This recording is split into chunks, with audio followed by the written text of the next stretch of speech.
Mesdames, mademoiselles, messieurs, bienvenue à Métro News. Voici les principaux titres qui seront développés aujourd'hui. Une vive tension a régné à Delma 95 jeudi et vendredi après l'arrestation du présumé chef de gang Ernst Julmé alias Tigreg.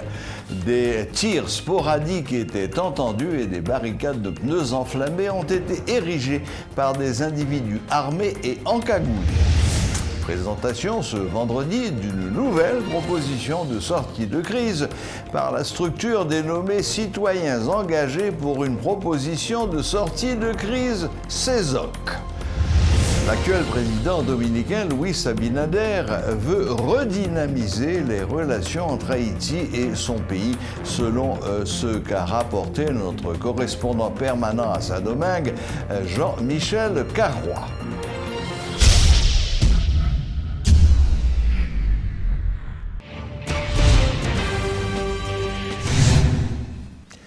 Ernst Julmé alias Tigreg et son acolyte Junior Lubin ont été interceptés dans la zone de Pétionville à bord d'un véhicule sans plaque d'immatriculation par des agents de l'unité spécialisée de la PNH, Boyd.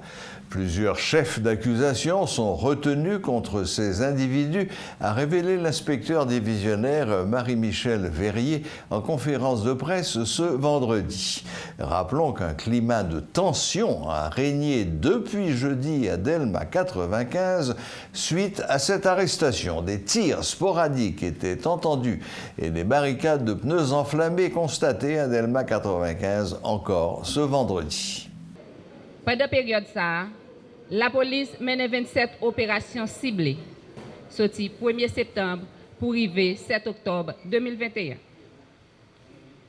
Opération ça, il y a 12 qui fait dans l'ouest, 2 dans NIP, 4 dans le centre, 3 dans le nord, 3 dans Artibonite, 2 dans le nord-ouest, 1 dans Gadas. Et 825 arrestations arrivées faites pendant l'opération ça. On a précisé que toute arrestation ça a fait dans tous 10 départements pays pour vol, viol, association de malfaiteurs et kidnapping. Il y a 29 armes qui arrivent saisies. Il y a 150 véhicules qui confisqués. 37 machines, 110 motocyclettes, 3 camions. Il y a 20 individus qui stoppés. Il y a 5,25 kg de cocaïne et 249,91 kg de marijuana que DCPJ, à travers l'unité LTS, est arrivé saisi. La police arrivait aider 354 camions citernes remplis de carburant qui étaient vareux pour aller dans plusieurs pompes à essence. Suite à l'opération Boucler Port-au-Prince, sorti dimanche 26 septembre, arrivé mardi 7 octobre, PNH enregistré seulement 8 cas kidnapping. Malheureusement, c'est 8 cas qui enregistrés, nous pas supposés prendre du tout, mais malheureusement, nous enregistrons 8 cas et nous travaillons pour que nous continuer à baisser considérablement. Qui était 7 octobre 2021, dans le cadre d'une opération qui est baptisée Boucler Port-au-Prince et marché prend yo, toutes les opérations ça en cours, une équipe Boyd dans un checkpoint. Mettez main sur 2 individus qui sont Julmé Ernst alias Tigreg et Lubin Junior Ridge. De M. Sayo, équipe Boyd arrivé procéder avec arrestation à bord d'un véhicule sans plaque de marque Acura de couleur bleue dans la zone Pétionville, tout près ancien cimetière Pétionville. Il y a plusieurs accusations qui pesaient contre Moun Sayo. La police a joint un pistolet 9 mm à bord du véhicule et l'autre munition, projectile pour calibre 12 et 762. Et la police arrive procéder à l'arrestation pour qu'on y a l'INA de CPJ, il va répondre à une question de CPJ sur toute accusation qui pesait contre lui.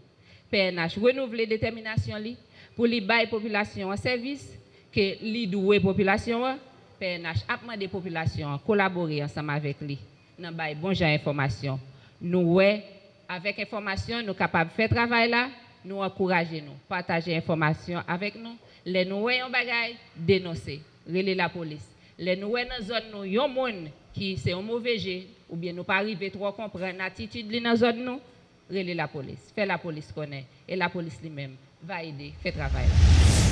Les propositions de sortie de crise se multiplient. La structure dénommée Citoyens engagés pour une proposition de sortie de crise, CESOC, a présenté ce vendredi un nouveau document.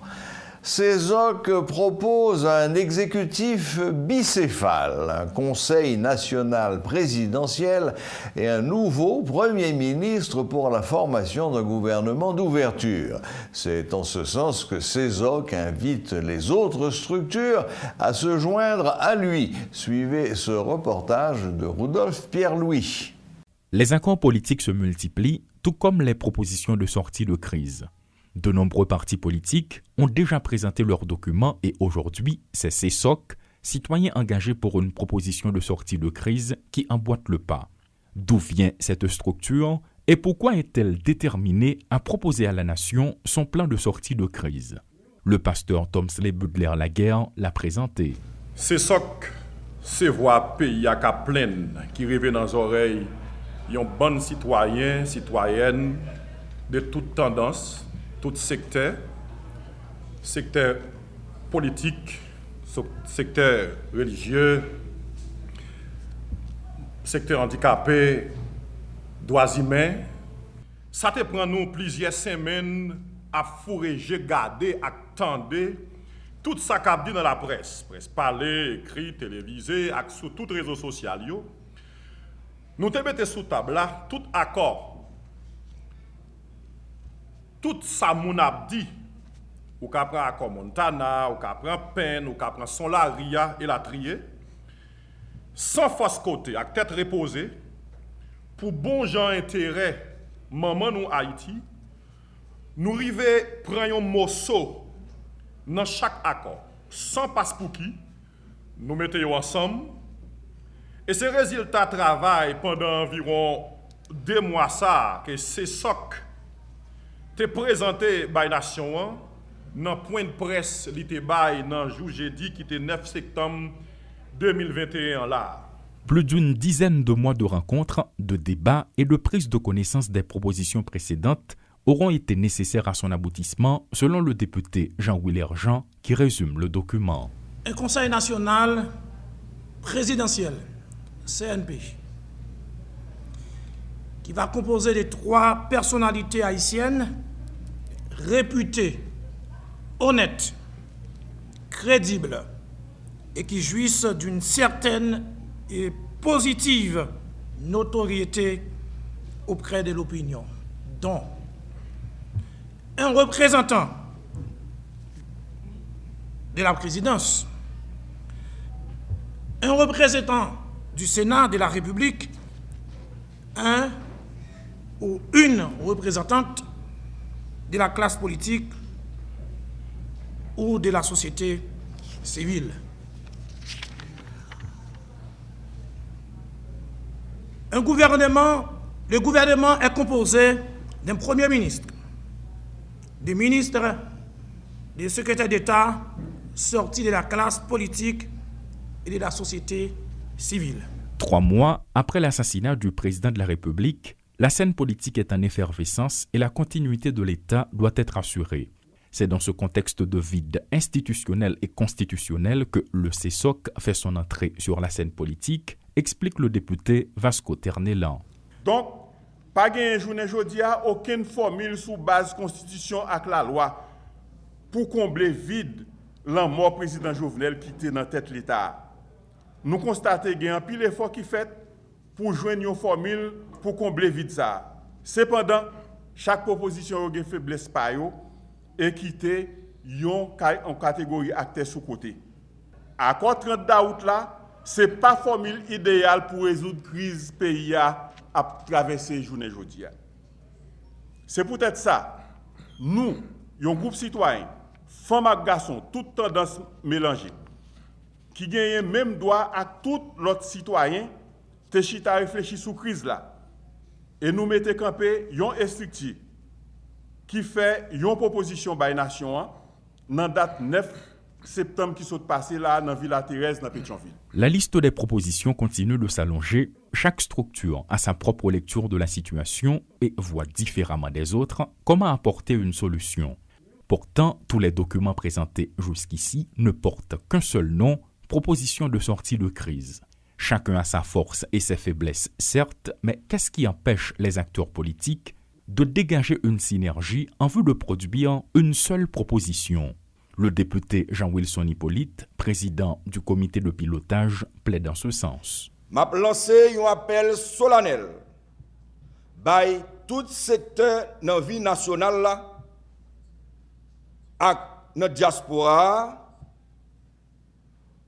pour encourager yo rejoindre nous. Pendant n'a félicité toute parti politique et organisation qui déjà embarqué dans des démarche ça. La structure dénommée Citoyens engagés, CESOC, a présenté ce vendredi au grand public une nouvelle proposition de sortie de crise. Un exécutif à deux têtes formé d'un conseil national présidentiel de 3 personnalités et un premier ministre qui aura pour mission la formation d'un gouvernement d'ouverture. Ce sont les différentes suggestions de ce document administratif. Reste à savoir, comme tant d'autres déjà rendus publics, quel sera l'avenir de cette nouvelle proposition de sortie de crise. Elissi Diolassin et Rodolphe Pierre-Louis pour Télémétropole. Le Front national des organisations de résistance pour une Haïti stable et démocratique, FRONOR, dénonce les tractations de certains secteurs visant à empêcher l'aboutissement de l'enquête sur l'assassinat du bâtonnier Montferrier d'Orval. Lors d'une conférence de presse ce vendredi, le responsable de cette structure, Rosemont Jean, a fait remarquer que les accusations portées contre la première dame Martine Moïse dans le cadre de cette affaire est une campagne de dénigrement dans le but de brouiller les pistes. D'ensemble des tractations qu'a fait pour ta faire quoi pays pour retirer projecteur sur assassin qui tuait Maître Montferrier d'Orval là, mais pour ta virer projecteur sur Martine Moïse parce qu'elle c'est madame Jovenel Moïse. Et qui crime Jovenel Moïse fait avec madame Ni, parce qu'elle saute en province, il s'est petit au paysan, peut-être ça, il a estimé que le criminel pays a gagné, c'est deux personnes, c'est Jovenel Moïse, Martine Moïse. Pourtant, en assassin, ils ont dans tout salon, en assassin, dans le palais, en assassin, dans le primature, en assassin, dans le parquet. En sachet dans barreau, en sachet au passé par là, mais personne ne va arriver sous eux. Pour l'histoire, pour la vérité, Maître Montferrier d'Orval travaille sous dossier près de 300 des soi-disant avocats dans le barreau de Port-au-Prince. Parmi lesquels, avocats, c'est eux qui impliquaient dans le volet Kaïmoun, dans le volet Temoun, dans le volet Biemoun, dans le déposé de moun de Biogen, mais il y a tellement de gros noms, de pour porter plainte pour un paquet, c'est où victime. Et puis, mais quand y a Dorval vient mettre moun sa yo hors d'état de nuit. Mais Dorval vient rétablir moun sa yo dans le droit yo pour faire procès avec moun sa yo qui vendre bien sa yo. Quand y a moun yo dit Dorval, a pas le temps de lui, est-ce qu'elle pas qu'à mourir? Dorval dit, lui fait un jour, pas besoin qu'on joue la mourir. Nèg yo dit, puisque Dorval entre dans la politique, si on touye, le bagage a passé sous bagage politique. C'est là le mot Dorval sorti. Et nous-mêmes nous camper pour Dorval jouer une justice. Mais cabinet d'instruction, besoin seulement les indices pour qu'il paie assassin. Et moi, je vais cabinet d'instruction, des indices pertinents, palpables. Puis on joindre les gens qui tuent Montferrier d'Orval là. C'est une question d'intérêt. De nèg qui t'a fait de gros l'argent, Dorval vient mettre en difficulté. Et puis il dit c'est pour yo te fait moun yo marron, Dorval fait moun nan vinn camper là en face. L'actuel président dominicain Luis Abinader n'a pas de mauvaises intentions envers Haïti. Les politiques des deux pays ne peuvent pas passer outre la relation bilatérale, estime Jean-Michel Carrois, notre correspondant permanent en République voisine, qui était invité ce vendredi de la rubrique Le Point. Je connais personnellement le président Abinader depuis maintenant une dizaine d'années Et je ne pense pas qu'il ait ce genre d'ambition. Luis Abinader est quelqu'un qui s'inscrit davantage dans une perspective de développement de son pays. Et je crois que ce qui se passe en Haïti, il le conçoit plus par rapport aux conséquences que la crise haïtienne peut avoir sur son programme, son plan pour la République dominicaine, que dans la perspective d'une hégémonie régionale. Franchement, ce n'est pas dans son caractère et je ne pense pas que ce soit dans ses ambitions. Alors vous me direz évidemment, les gens peuvent changer, le pouvoir est une drogue dangereuse qui peut rendre les gens fous. Et l'homme aux abords du pouvoir, dit-on, n'est pas l'homme au pouvoir. Oui, c'est ce que j'allais vous dire. Et lui, il fait de la politique. On l'a vu souvent dans beaucoup de pays, notamment en Haïti.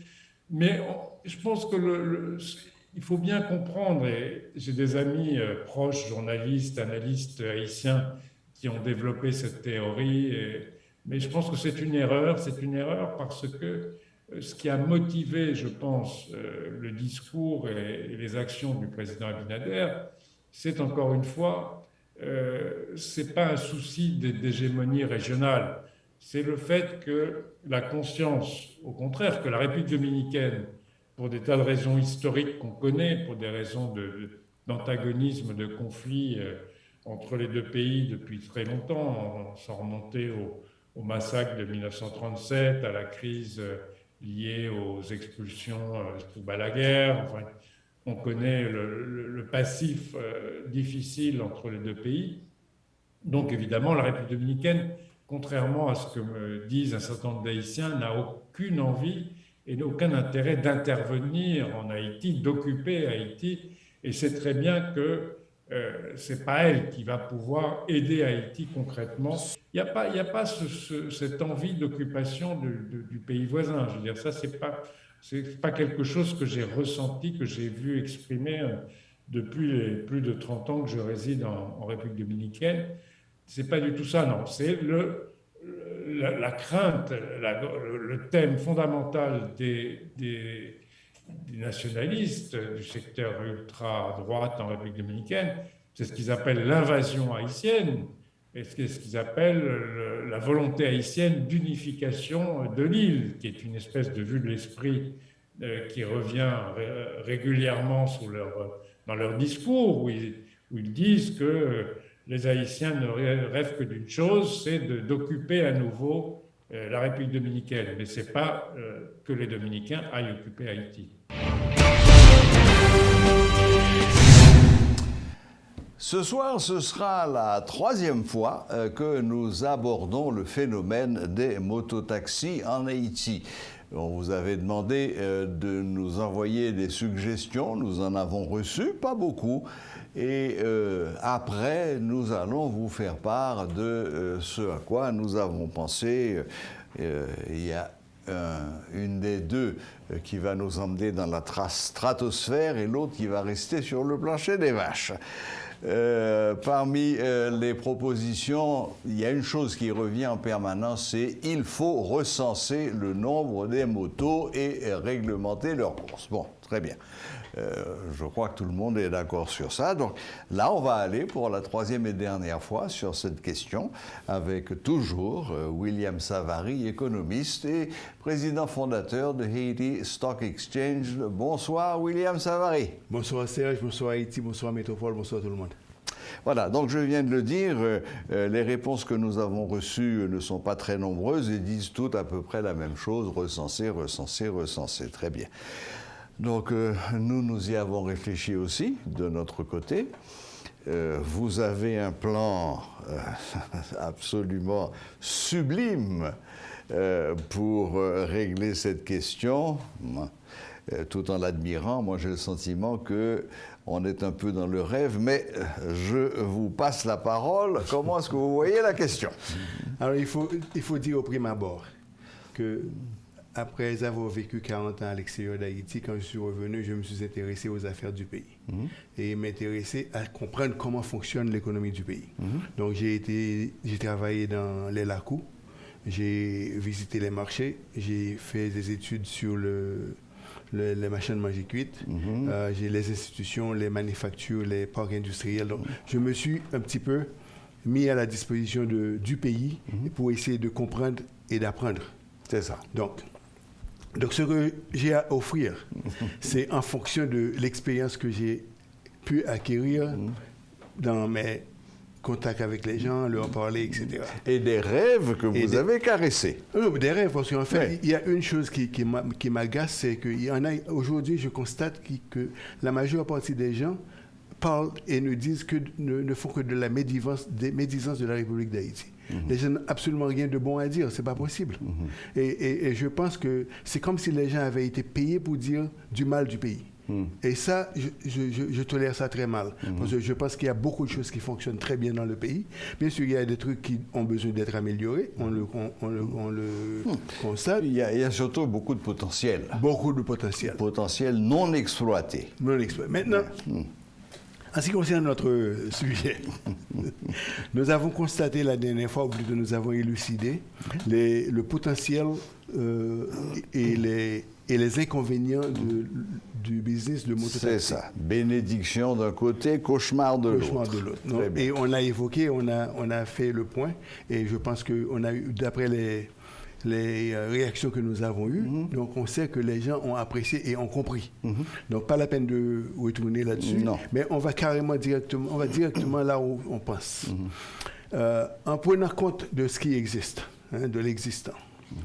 Je pense qu'il y a, ça fait partie de nos politiques publiques, que je pense que l'on pourrait, après un recensement des motos, et à travers le pays. Dont on sait que c'est à peu près 100 000. 100 000, probablement 110 000 aujourd'hui. 100 000 et des poussières. On devrait procéder par une stratégie de substitution des motos à carburant à des motos électriques. Voilà. Ça est la première chose. La première chose, cette décision une fois prise, on est déjà favorable au taux de change, parce que ça fait 40 millions de dollars qui ne seront pas consommés dans le pétrole, parce que la consommation des motos dans le pays s'élève à 40 millions de dollars là. C'est ça. Les motos consomment 40 millions de dollars de carburant par an. OK, d'accord. Maintenant, la première activité, c'est on commence à importer en Haïti des motos électriques. Qui sont à peu près au même prix que les motos normales. Absolument. Maintenant, pour avoir des motos électriques, ils n'ont pas besoin de carburant, mais ils ont besoin de stations de recharge. Avalement. Okay? Donc, les stations de recharge, les fonds qui seront économisés, les 40 millions qui seront économisés parce que, à cause de la réduction de la consommation, pourraient être utilisés pour la construction de stations de recharge équipées de bornes de recharge à travers le pays. Maintenant, vu que 100 000 motos, ça vous donne à peu près, si on met 50 stations par station, 50 motos par station, ça vous fait 2000 stations à travers le pays. Pour l'ensemble du pays. Pour l'ensemble du pays. Donc 2000 stations, le coût par station serait à peu près 25 à 30 000 dollars. Okay? Ça inclut les bornes et les câbles, et donc c'est par station. Donc les 40 millions de dollars qu'on aurait économisés pourraient servir à l'usage, à la construction de ces stations. Très bien. Maintenant, la deuxième chose, c'est que les stations peuvent ne pas être la propriété de l'État. Parce que ces stations peuvent être des opportunités d'affaires qui seraient offertes à la classe moyenne ou aux investisseurs pour que les gens puissent être propriétaires d'une station de recharge de moto. Maintenant, à l'intérieur de ces stations, qu'est-ce qu'on a? On a ces stations qui deviennent des points d'attraction. C'est-à-dire, quelqu'un qui veut utiliser la moto, il y a un point sécuritaire où la personne peut aller prendre la moto et aller vers son chemin. Parce que la majeure partie des gens qui s'en servent de la moto, ce sont des gens, avec les stations de moto se trouvent à proximité de fin de trajet des camionnettes. Donc on sait déjà où se trouve l'agglomération des passagers. Donc on organise ces points de chute pour les camions les tap-tap et qui deviennent des points d'approvisionnement pour les motos. Parce que c'est à partir de ces points-là que les motos... Surtout. accompagne les passagers là où à leur destination finale. Oui, parce que finalement, moi, ce que je vois dans la rue, quand je circule dans les rues de Port-au-Prince, c'est que quelqu'un voit une moto passer sans passager, pas plier l'île, moto à une branlée. Comme pour les tap-tap, d'ailleurs. Oui, bien sûr, ça peut se faire. Mais au moins, la majeure partie des gens qui s'en servent des motos sont à partir des stations, des points de chute, des tap-tap. Hein? Donc, ça pourrait nous permettre, d'une part, en le faisant, transformer les motos du pays, le cheptel des motos, nous permettre de recenser non seulement les motos, mais les motocyclistes, des chauffeurs de moto, et pour en profiter pour les former, les professionnaliser. À partir de là, je pense que nous serons tous gagnants. Sans compter que en faisant cela, on lutte encore contre le réchauffement climatique. Oui. Bon, maintenant, quelque chose de très important, parce que nous avons parlé au cours de nos dans l'une de nos interventions, de l'amortissement des coûts de l'acquisition de la moto. On avait dit à peu près 3 ans. À peu près 3 ans, donc ce qui veut dire une épargne de $100, 100 gouttes par jour, qui leur permettrait... doit permettre, au bout de 3 ans, de pouvoir remplacer la moto. Maintenant, lorsqu'on les aurait organisés, les professionnalisés, on les aurait demandé de déposer 200 gouttes. Hein? Et 200 gouttes, à la fin de la période de la moto, cette personne aurait accumulé à peu près 1 million de gouttes d'épargne. Ouais. Donc, vraiment, c'est une réorganisation et une façon de redéployer les ressources, parce que les ressources sont déjà utilisées. Donc, c'est comment les redéployer de façon à optimiser le résultat qu'on obtiendrait. Très bien, William. Bon, comme je vous dis, c'est magnifique et si ça pouvait se faire rapidement, ce serait bien. Des motos électriques qui ne polluent pas, qui ne font pas de bruit en plus. Ouais. Parce que la moto électrique, comme le moteur électrique, est pratiquement silencieux. Ça aide à lutter contre le réchauffement climatique, ça organise les choses, des parcs, sécurité. Bon, belle bagaille. Belle bagaille. Bon, je ne suis pas sûr qu'Haïti soit prêt pour ça, mais je souhaite que très rapidement on arrive à ce genre de solution. Bon. D'autant plus que financièrement c'est intéressant. Oui, bon, écoutez, je pense qu'en Haïti nous sommes prêts pour beaucoup plus de choses que l'on admet. Parce qu'en fait, en dernier lieu, c'est quoi? C'est le leadership qui amène les gens au bon port. Si le leadership politique, si le leadership économique est au rendez-vous, je pense que on peut faire beaucoup de choses en Haïti. J'ai travaillé au Rwanda après le génocide. J'ai vu la transformation de Rwanda. Ah oui, hein? D'accord. Oui, mais enfin, il y a un monsieur qui s'appelle Paul Kagame, qui sait ce qu'il veut, qui aime son pays et qui est prêt à le sortir de la mouise où il se trouvait. La Jamaïque, à une époque, était aussi mal que Haïti. Sous l'époque de Mandé 1. Bien sûr, donc il y a plein d'exemples de pays qui ont atteint le seuil où nous sommes et qui sont remontés. Donc, vraiment, c'est le leadership, c'est le vacuum du leadership qu'il faut adresser. Très bien, très bien. Bon, moi, je vais rajouter 2 mots sur la question des choses pied à terre, vraiment, sur le plancher des vaches.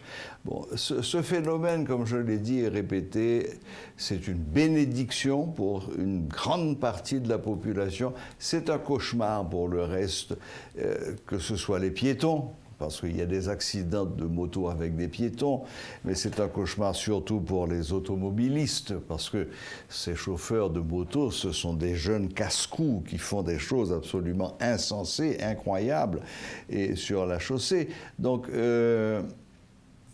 nous avons rappelé également que on ne fait pas fortune en investissement dans un moto-taxi. On s'en sort, ça aide à vivre, à survivre au jour le jour, mais ce n'est pas un moyen de faire fortune.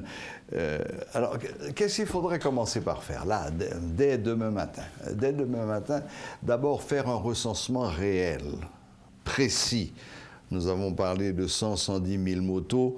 C'est à l'État de faire ce recensement. Ensuite, imposer un certain nombre de règles de base. Ces règles de base consistent évidemment à exiger le port du casque, non seulement pour le chauffeur, mais pour le passager également. Limiter le nombre de gens sur une moto à 2 personnes. Tout à l'heure, en venant à Métropole, j'ai encore croisé une moto où il y avait 4 personnes dessus. Il y avait le chauffeur, un adulte complètement à l'arrière, et entre le chauffeur et l'adulte, deux jeunes enfants pris en sandwich. Bon, si cette moto a un accident, c'est terrible. Bon. Maintenant, il faut surtout faire respecter, parce que ces règles ont été adoptées à Pétionville. Je me souviens à une époque où le maire de Pétionville avait exigé que chaque moto ait un jacket, un numéro d'immatriculation, que le port du casque et ceci. Bon, ça a duré 3 jours, et puis comme toutes les bonnes intentions, elles sont tombées dans la rigole. Là, il faudrait le faire respecter parce qu'il y va de la vie de beaucoup de gens. Beaucoup de gens, voyez les hôpitaux, les opérations qui sont faites sont en grande majorité des opérations qui sont suite à des accidents de moto, et c'est insupportable. Et surtout, la première règle à rappeler et à faire apprendre et à ces gens-là, c'est les motocyclistes ou les motos sont assujettis aux mêmes règles que les voitures. Bon, mais ça signifie qu'il faudrait d'abord organiser un permis de conduire sérieux. Il faut les former, parce qu'en fait... Faire passer un permis de conduire, un permis sérieux. Parce que vous savez que je peux sortir et vous rapporter un permis de conduire demain matin. Bon, comme ça, pour les voitures. Pour les motos, il faudrait organiser des cours de connaissance, d'apprentissage du code et des cours de conduite. Parce que moi, je vois des casse-coups la plupart du temps. On ne peut jamais imposer l'application des règles sans mesures contraignantes. Mais c'est une évidence. Donc, il faudrait... Les gens doivent comprendre les contraintes et les coûts des contraintes. Et sans ça, c'est difficile de concevoir les gens. C'est le rôle de la police. Ouais. Mais vous comme moi, on est témoins tous les jours de policiers qui soit font la circulation, soit sont là à côté, qui voient des choses épouvantables se faire devant eux et qui ferment les yeux. Bon, écoute, je pense comprendre la situation des gens qui ferment les yeux. Parce qu'en fait, la précarité dans le pays est telle que les gens laissent passer n'importe quoi parce qu'ils vous disent « Ah, quittez peuple en débrouillel ». Et ça, c'est du populisme. Oui, c'est du populisme, c'est de la folie, parce que dans ce cas-là, on s'en sortira jamais. On s'en sort jamais tant qu'on n'a pas le leadership qu'il faut pour remettre les pendules à l'heure. Absolument, absolument. Bien sûr. Bon. Eh bien, William, nous allons clore ce chapitre. Absolument. On trouvera d'autres sujets intéressants à aborder avec vous et pour vous. Les retours sont très bons sur ce genre d'émission. Eh bien, merci William, William Savary. Merci pour votre rêve que vous nous avez fait partager. Et puis, bon week-end et à mardi. À mardi. Voilà, c'était le 3e et dernier volet de nos prestations sur le phénomène moto. Voilà, la boucle est bouclée. Merci de nous rester fidèles. Très bon week-end à toutes et à tous et à la prochaine, même heure, même chaîne.